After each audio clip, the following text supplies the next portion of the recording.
Hello mga katito, sa bidyong ito ihatid ko po sa inyo ang mga kaganapan na nangyari sa China. Ito po ay yung malawakang pagbaha. Ito po ay malawakang pagbaha dahil sa nawalang tigil na pag-ulan at mga pag-release ng mga tubig na naimbak sa kanilang mga reservoirs na napakarami. Ang hindi nyo po alam, lingid sa kalaman natin po, ang China po ay mayroong 98,000 reservoirs na ito po ay mapatatagpuan sa iba't ibang panig ng kanilang mga probinsya. Now, mga kaibigan, itong pagbaha ay nakaapekto ito at nangyari ito dito sa mga eastern part at southern part ng China. Ito yung mga provinces ng Anhui, Hunan, Xinjiang, Guizhou, Guangdong at Guangxi province. Alam nyo mga katito, for more than 26 years, ngayon lang daw po ito nangyari itong klase ng walang humpay na pag-ulan at malawakang pagbaha sa China. Ang isa pa nitong nakakapagtaka at malaking katanungan dahil nga itong nangyaring tragedya or calamity sa kanilang lugar, ito po ay nangyari last week lang po, na kung saan last week lang din po noong June 17 nanggipit itong China Coast Guard sa ating mga kasundaluhan sa dagat doon po sa Ayungin Shoal na nagresulta po ng pagbutas o pagsira ng mga rubber boat natin at panaputulan pa ng isang daliri ang ating sundalo. Ngayon mga kaibigan, ito po ay isang malaking tanong, di kaya ito ay isang paghihiganti o isang pakikialam, pag-i-interfere ng ating Panginoon dahil siguro sa nakikita niya na ang pang-aapi na ginagawa ng China sa sa loob ng ating teritoryo dito sa West Philippine Sea.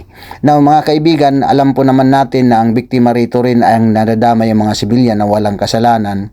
Pero ito po ay isang sinyalis na walang sinuman sa atin ang pwedeng maghari-harian o manglamang sa kapwa-tao dahil nga ito po ay nakikita ng Panginoon. Ngayon, ang nakakalungkot pang balita, ito yung malaman natin na according sa mga balita na lumabas, na itong mga mamamayan ng China, lalo na dito sa Guangdong province, ay nagreklamo po sa kanilang gobyerno dahil nga hindi sila nakakatanggap ng kaukulang tulong mula sa kanilang gobyerno. Ang sabi pa nga nila, karamihan ay nagawa daw ng gobyerno tumulong sa Africa pero sa sarili nilang mamamayan ay wala silang gaanong naibibigay na tulong. Ngayon, itong karamihan kasi itong mga nangyaring calamity, itong pagbaha ay hindi ito nababalita sa mainstream media nila. So ito pong mga napapanood natin na video, ito po ay hindi galing sa mainstream media dahil nga ito nagkaroon ng news blackout sa China. Dahil nga siguro hindi natin alam at di tayo sigurado kung ano ang purpose nila. Pero ang isa ditong problema ay dahil nagkaroon ng pag-aaklas ng mga tao dahil nga sa nagrereklamo sila na dahil daw nung mag-release ng tubig sa reservoirs nila, lalo na dito sa Guangxi province, nung mag-release ng tubig ang reservoirs nila, ito daw ay binigyan lang sila ng 10 minutes na preparation or nag-announce lang sila ng 10 minutes lang at nag-release sila sa gabi pa ginawa. So sa nangyari, nagkaroon ng flash flood sa gabi, ay medyo na surprise siguro sila at hindi nakapaganda. Kaya ganun na lang kalaki or kalawak ang pinsala na naidulot sa pagbabaha. Mga kaibigan, dito sa pagbabaha na to, makikita po natin ang malawakang pinsala sa kanilang pananim, mga infrastructure, pagkasira ng tulay, at lalong-lalo na mga kaibigan, kaya may mga iilan or mga tao na iilan na nakuryente dahil sa biglaang pagbaha. Mga katito, ito po yung isa pang pinakamahirap na kalagayan ng mga mamamayan, lalo na doon sa may mga pasyente or mga nasugatan dahil yung ultimo yung kanilang hospital ay binaha din. So ang mga equipments nila na ginagagamitin ay nasira at hindi gumana. So hirap ang mga doktor at mga nurses na mag-assistan sa mga pasyente.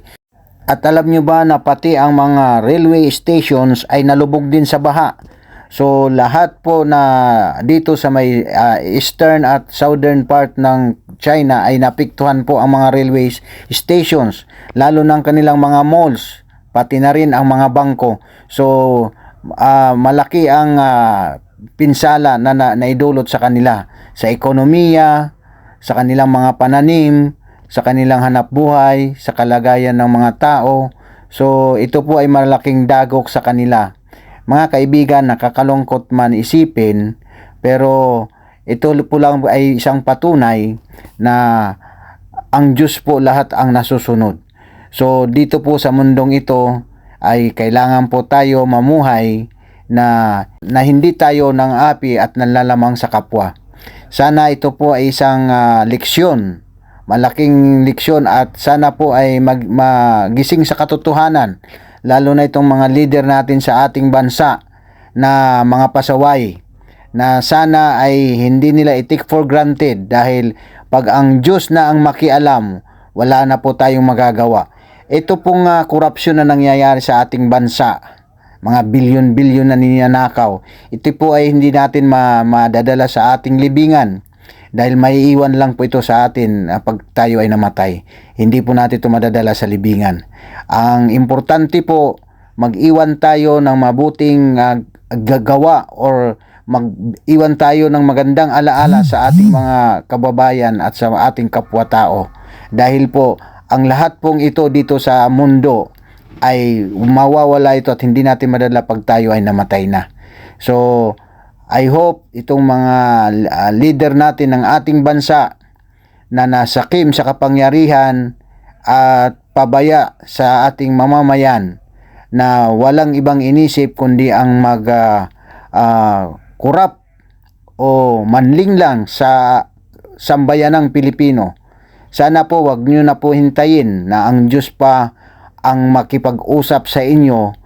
Ang mahirap kung sa ganitong paraan o sa mas malupit na o masahol pa na paraan. Maraming salamat po sa inyong pagsusubaybay sa channel na ito, at huwag nyo pong kalimutan mag-subscribe doon po sa hindi pa nakapag-subscribe.